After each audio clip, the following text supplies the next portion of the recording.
Bienvenue dans cet épisode numéro 2 de notre émission des notes de Napoléon.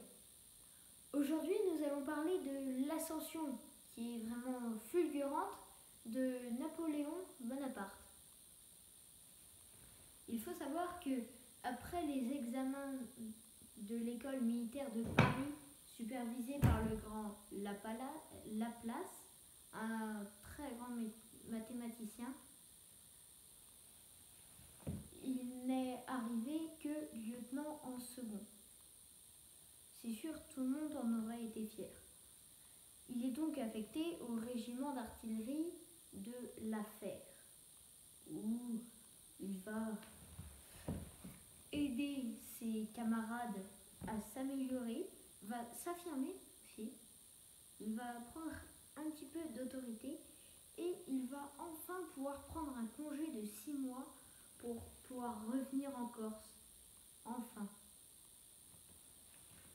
Il découvre ses nouveaux frères et sœurs parce que ça fait longtemps qu'il n'y est pas allé et sa mère est de nouveau tombée enceinte, bien que son père soit mort pendant son apprentissage, peu après l'accouchement du dernier enfant.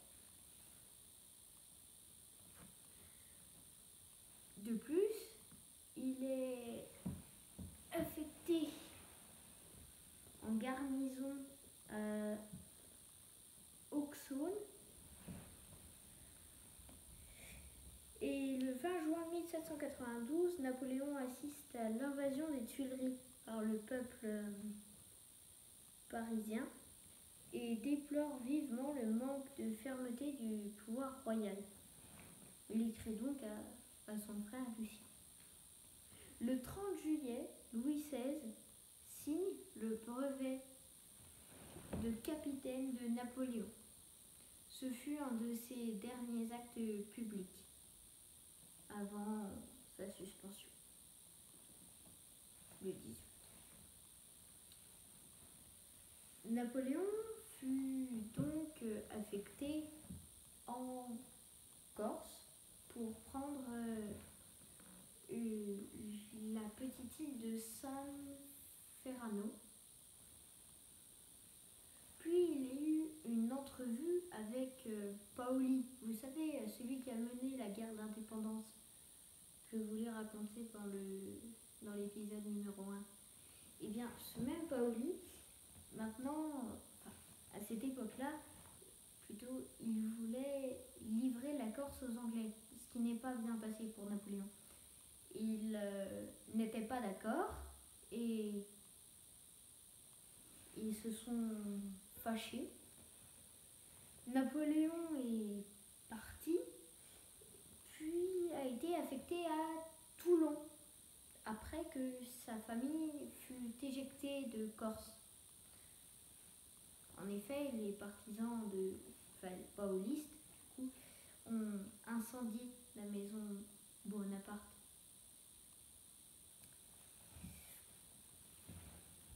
Mais à Toulon, que va-t-il se passer?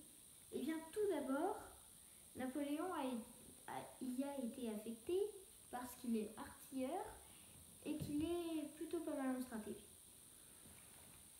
Il a donc été convoqué à un grand conseil où le général Cartaux ne l'a pas écouté du tout. Mais il faut déjà savoir que la situation de Toulon est défavorable aux Français. En effet, le siège piétine entre les Toulonnais traîtres à leur patrie et les Anglais qui occupent le port. Le général Cartaux, étant donné que le siège piétine, est retiré de l'affaire, on y installe le général Depay, qui va se retirer également jusqu'au général Dugommier qui va adopter la stratégie de Bonaparte. Aussitôt, il est mis en œuvre le plan. Et les 10 et 16 décembre, Dugommier ordonne une attaque laquelle Bonaparte participe activement. Il demande par exemple à un sergent d'écrire sur une petite planche batterie des hommes sans peur pour redonner confiance à ses soldats.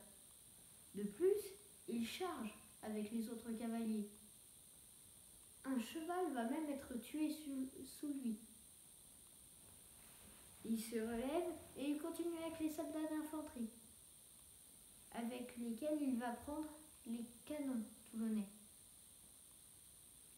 Résultat, Toulon est prise et le grade de général de brigade de Napoléon est confirmé, à la grande joie de celui-ci et de sa famille, à qui cela assure des revenus plus importants. Il est même promu inspecteur général des côtes de Nice à Marseille. Il est repéré par Augustin Robespierre. Malheureusement, le frère de Maximilien Robespierre, celui qui, comme vous le savez, mena la terreur. Quand celui-ci fut guillotiné, eh bien, Napoléon fut donc emprisonné parce que, vu qu'il était en contact avec Augustin, donc le frère du coupable, il devait y avoir, il y avait peut-être une part de responsabilité dans les massacres, notamment à Nice. Et vu qu'il était inspecteur général de ses côtes, et ben, forcément, on suspecte un peu. Il fut relâché grâce à une lettre restée fameuse où il exprimait une fougue incroyable et qui les a persuadés, les généraux qui s'occupaient des prisonniers, de le relâcher fort heureusement. Et Napoléon, qui est très populaire, va être sollicité dans tous les cercles mondains, où il va par exemple rencontrer une certaine Marie-Rose Joseph de Beauharnais, la future Joséphine. Il a des vues sur elle, mais il n'est pas seul. En effet, 2 autres directeurs, parce que il y a 5 membres du directoire, Napoléon n'en fait pas partie, qui sont Barras, Hoche, Seyès et 2 autres qui s'appellent Dumont et Sato. Non, pardon, Salicetti. J'arrive jamais à le prononcer.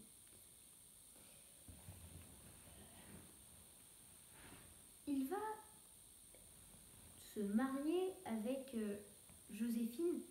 Les deux vont tricher sur leur âge. Joséphine va se rajeunir de 3 ans et Napoléon va se vieillir de 3 ans. Et en cadeau de noces, un certain Barras, que je vous ai cité il y a quelques instants, va lui offrir le commandement de l'armée d'Italie. Elle était censée comporter 300 000 hommes, 1 million d'hommes. En fait, il n'y avait plus que 300 000 hommes. Les autres, c'était des blessés. Et du coup, ils avaient été évacués. Puis il y avait des déserteurs aussi.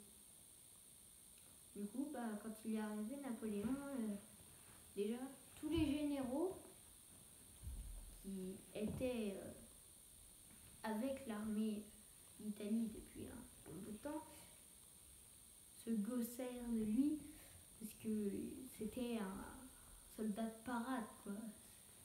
À Paris, c'est pas des vrais soldats qui sont censés combattre.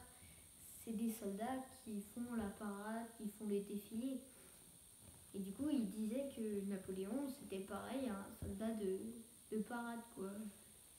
il ne saurait pas diriger une armée. Il leur a répondu que s'il fallait de la s'il fallait de la fermeté pour tenir les soldats, il fallait également de la fermeté pour faire taire ses généraux. Ils les bouclèrent tous. Résultat, Napoléon, encore vainqueur sans avoir livré de bataille. Et puis, une fois arrivé devant les soldats, le 27 mars 1796, Napoléon prononça, je vais vous en raconter quelques mots, de ce célèbre discours. Soldats, vous êtes mal nourris, presque nus. Le gouvernement vous doit beaucoup, mais ne peut plus rien pour vous.